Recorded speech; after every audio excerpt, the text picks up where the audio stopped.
So let's go over the Node.js assignment. So the focus of this assignment will be for you to be able to practice how to build RESTful web services, but using Node.js and the Express library. We've implemented RESTful web services before using Java, and in this case, we're going to be using a different technology, which is an alternative technology, right? They're going to behave the same way, they're going to have the same features, but they're going to be implemented using Node.js and Express. The client that's going to be using these web services doesn't really care whether it's implemented using Node.js or it's using Java, as long as they follow the conventions of REST, as long as they speak JSON back and forth and post and put and delete and whatnot, right? The client doesn't really care, right? So we're just going to learn how to do it using Node.js this time around. So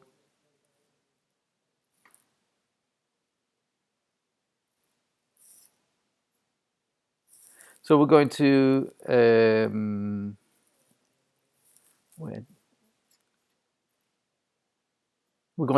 first on the Angular side, we're going to create some clients, web service clients that are going to connect to the remote server that we're going to build in this for this assignment.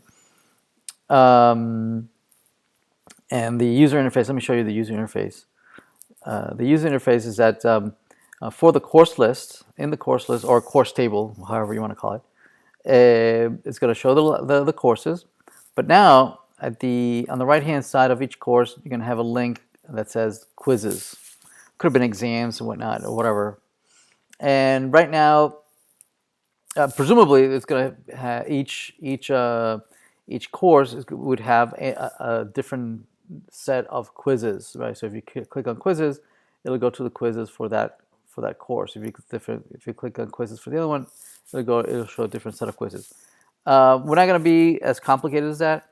We're just going to always have just one long list of quizzes, right? Which right now it's going to be the same for all the courses, but ideally it would be different for every course. But let's keep it simple for this assignment. Right now, when you click on quizzes, it moves over to a different screen, and the screen is just going to show a list of quizzes, right? And then you're going to be able to start that quiz, okay? And the way we're going to implement that is that we're going to have in the app routing module, right? We're going to create a route that these hyperlinks, right, are going to have this pattern, right? Courses, the course ID, and the quizzes. So when you click on that, that's the URL pattern that's going to have. If you click on it, it's going to navigate to the quizzes component, and the quizzes component, this is what it lists. It's a list of all the quizzes for that course, okay? And the link might look like this. So these links over here, right, might look something like this, right? So href, courses, course ID, quizzes, okay? All right, so once we click that, in the quizzes component, we're going to be using a service, a web service that's going to go out. It's going to go out to a server, right, which is going to be implemented using Node.js. It's going to ask for all the quizzes. So it's going to use this quiz service client, right? It's going to ask for all the quizzes, and it's going to return a JSON array of all the quizzes. And so an example so this is an example of what the service is going to look like. Right? We're giving it to you, right? And it's going to be under the service directory quiz service client. So that returns all the quizzes, and that list of quizzes is going to be used by the. This reminds you that once you create those services, you need to declare it in your providers. You already had a chance to do that in the previous assignment, so you know what that is. So that service is going to be used by the quizzes component, this one right here, to go fetch all the quizzes. It's going to render them.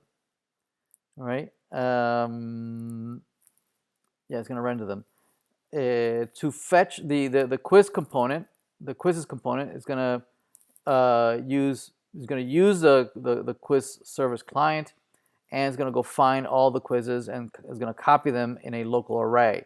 And then you're going to just iterate. Here we give an example of it, right? You can iterate over all the quizzes and generate these hyperlinks and the buttons. Okay.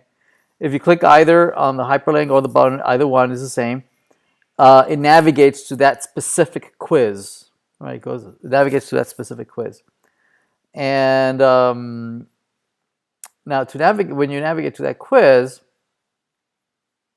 it's going to look like this. So you're going to have a component called the quiz component. You're going to have the quiz component, and the quiz component is going to render questions for that quiz, right? Either if you clicked on quiz 1, 2, or 3, it's going to render a quiz, and the quiz is going to be implemented as a list of questions. So a quiz is basically just a list of questions, and there are two types of questions.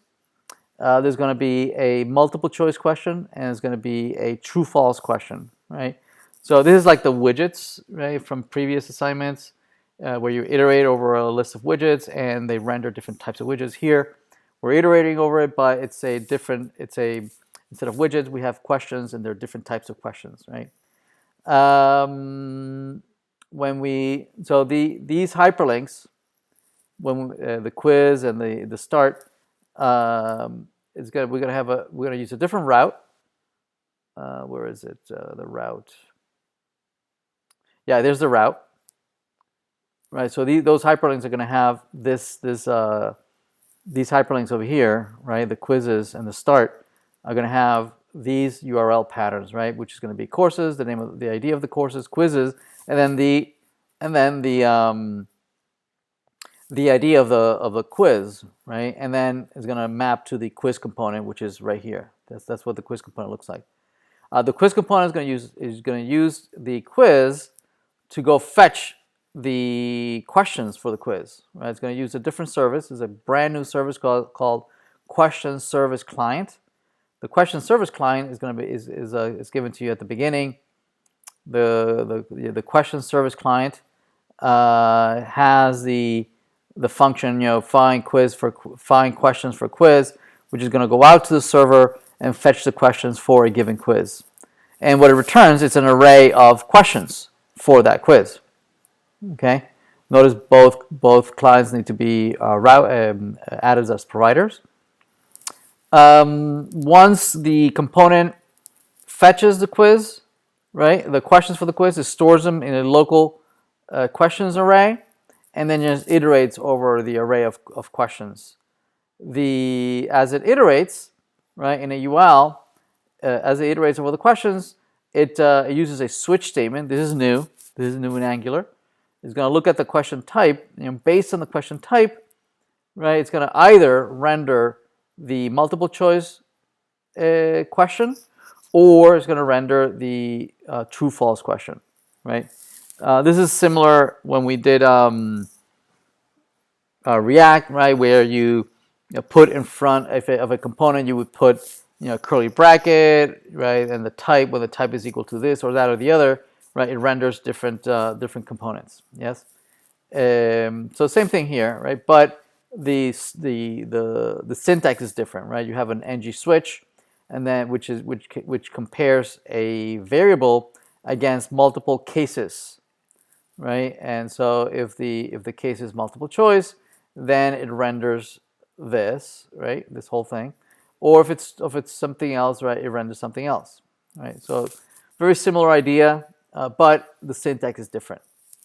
Anyway, so these components are shown here. So this is the true-false question.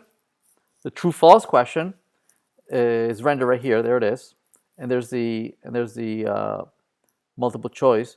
But here's the details about them. So the true-false question renders as shown here, right? This rendering right here. But a closer inspection, here's the behavior, how it works, right? You click and you select your answer, and either true or false, and your answer appears down below. As you select true, false, it says your answer, true, false, whatever. Then you can ask to grade the question. Okay, We're not gonna. This assignment doesn't look at grading the entire quiz, right? You can grade individual questions. So if you click on grade, what it does is that if you got it right, it highlights, puts a check mark on the right answer, and it highlights a green. If you got it wrong, also it puts a little check mark next to your question. If you got it wrong, it highlights the correct question in green, but your wrong answer is highlighted in red and with an X, and then an X for that question. Okay, so that's described here. So here's an example on using implementing the true false question component. Notice that another thing that is new here in Angular that we hadn't seen earlier is that as it's iterating over each one of the questions, right? It's iterating over all the questions. So the question field or variable is being passed into the component, right, as an attribute. So the attribute is called question, and we are passing the variable question. Okay. Same thing. We're passing it to both the multiple question or the true false. We pass the same question. To receive as an argument an object as an attribute, we can declare a variable in the component. We can declare a variable of the same name, right, as the attribute. But we need to annotate it, as being an input.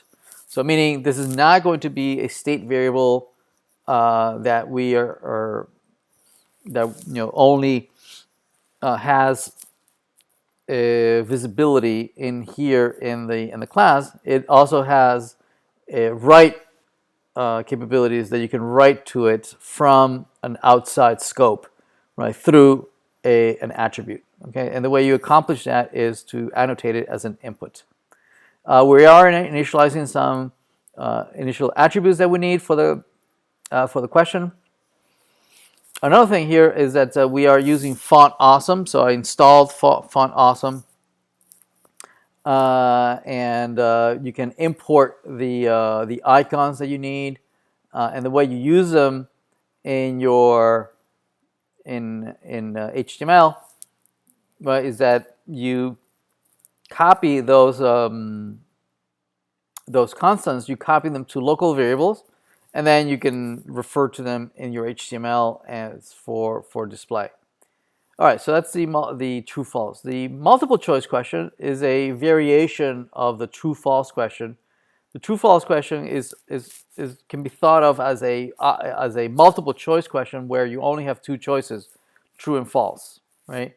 And they can only be those two choices. Whereas a multiple choice question is basically a generalization of the true false question, right?